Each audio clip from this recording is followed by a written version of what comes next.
જામનગરમાં 49 દિગ્વિજય પ્લોટમાં એક યુવક અને એક મહિલા ટુ વ્હીલર પર પસાર થતા હતા ત્યારે બે શખ્સોએ તેમને આંતરીને એક શખ્સે યુવાન પર ધડાધડ છરીના ઘા કર્યા હતા, જેને પગલે ઢળી પડેલા ઈજાગ્રસ્ત યુવાનનું મૃત્યુ નીપજ્યું હતું. ઘટના સ્થળે અફરાતફરી મચી ગઈ હતી. ડીવાયએસપી જયવીરસિંહ ઝાલા સહિતનો પોલીસ કાફલો પણ ઘટના સ્થળે દોડી ગયો હતો. મૃતક યુવાનનું નામ જયેશ ચાવડા હોવાની માહિતી છે. તેના પર હુમલો કરનાર શખ્સના પત્ની સાથે જયેશે સંબંધ રાખી તેને ઘરમાં બેસાડતા આરોપીએ જયેશને પતાવી દીધો હોવાનું પ્રાથમિક તપાસમાં ખુલ્યું છે. સમગ્ર ઘટનાના કેન્દ્ર સ્થાને રહેલ આ મહિલા હાલ ગર્ભવતી હોવાની તથા મૃતક અને આરોપી બંને કૌટુંબિક ભાઈ થતા હોવાની પણ માહિતી પ્રકાશમાં આવી છે. સમગ્ર ઘટનામાં આડા સંબંધ, પ્રેમ પ્રકરણ તથા કૌટુંબિક કલેશ સહિતની બાબતો પ્રકાશમાં આવતા આ ઘટના ટોક ઓફ ધી ટાઉન બની છે. બોલો તમે સમાચાર વાળા ભાઈ બોલો.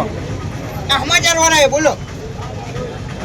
એકને શું અને મારા ઘરવાળાને મારીને કોચડ્યું ના ગોડા મારીને.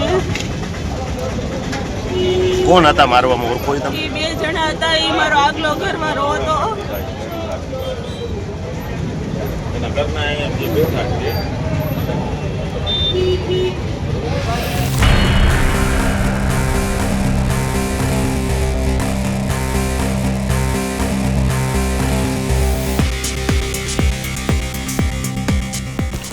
જામનગરના સંઘા ટેકરી વિસ્તારમાં 49 દિગ્વિજય પ્લોટવાળા વિસ્તારમાં આજે સવારે એક મર્ડરનો બનાવ બનેલો છે, જેમાં પ્રાથમિક વિગત મુજબ મરણજનાનું નામ છે જીતેન્દ્ર ઉર્ફે જયલો જગદીશભાઈ ચાવડા. અને બનાવની વિગત એવી છે કે જે આ વ્યક્તિ પોતાના વાહન ઉપર જ્યારે જતા હતા બહાર, ત્યારે એક જે કામના આરોપી છે એના દ્વારા આવી અને તેના ઉપર છરીના ગળાના ભાગે હુમલો કરવામાં આવેલો છે, છરી વડે, અને આશરે 4 થી 5 જેટલા છરીના ઘા મારી અને મોત નિપજાવેલું છે. આ બનાવને અનુલક્ષીને જે મરણજનાર છે એને તાત્કાલિક જીજી હોસ્પિટલ દાખલ કરવામાં આવેલા હતા, જ્યાં તેને મરણ ઘોષિત કરવામાં આવેલા હતા. અને આ બાબતની આગળનું પોસ્ટમોર્ટમ અને ઇન્ક્વેસ્ટની કાર્યવાહી ચાલુ છે. તેમજ જે બનાવના અનુસંધાને જે એમના સગાવાલા છે મરણજનારના, એમના તરફથી જે પણ પોલીસ ફરિયાદ આપવાની કામગીરી ચાલુ છે. અને અન્ય ટીમ દ્વારા આ કામના જે આરોપી જે પણ ધ્યાનમાં છે એના વિશે માહિતી મેળવવાની હાલ તપાસ ચાલુ છે.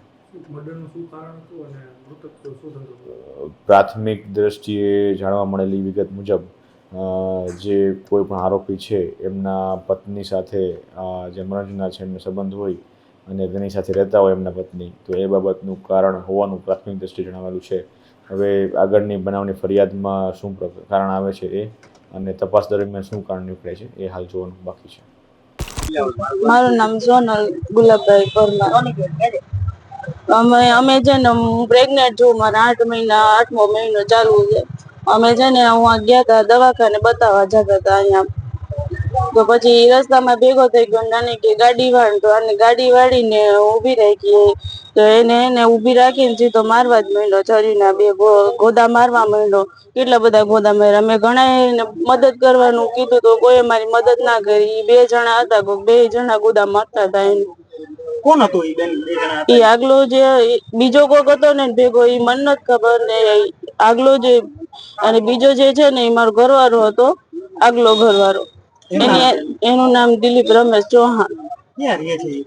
એ તો ક્યાં રહે છે અત્યારે ખબર નથી, પણ એનું અહીંયા જ છે ઘર. એનું સંઘા ટેકરીમાં. તમે એની સાથે ડિવોર્સ થઈ ગયા છે? ડિવોર્સ નથી થયા. ડિવોર્સ ચાલે છે અત્યારે. મેં કેસ કર્યો છે એની હારે. એ મને મારકૂટ કરતો હતો, નો એવા શબ્દ બોલતો હતો. મારે એક બાબો છે હજુ નાનકડો, 2 વર્ષનો થવા આવ્યો. અને એ એમ કેતો કે આ મારો છોકરો નથી ને હું મારી નાખીશ. ને પછી હું એની આગળ આના ઘરમાં હું ધરાર બેઠી. બરોબર છે. અગાઉ તમને કઈ ત્રાસ કે એવું કઈ આપવામાં આવતો? ફોન ધમકી કે એવું કરો કે ન? આજે આગલા તમારા ઘરવાળા છે? હા, એમ કહેતો કે હું મારી નાખીશ. એ કે હું એને મારી નાખીશ એમ અગાઉ ધમકી આપતા હતા. મારી નાખીશ એમ.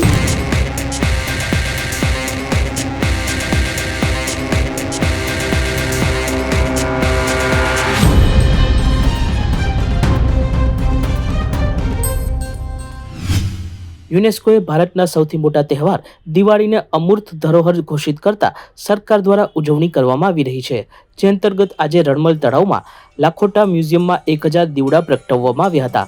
તેમજ સિત્સરના પ્રસિદ્ધ શ્રી ઉમિયાધામ સહિતના ધર્મસ્થાનોમાં પણ દીપ પ્રજ્વલિત કરવામાં આવ્યા હતા.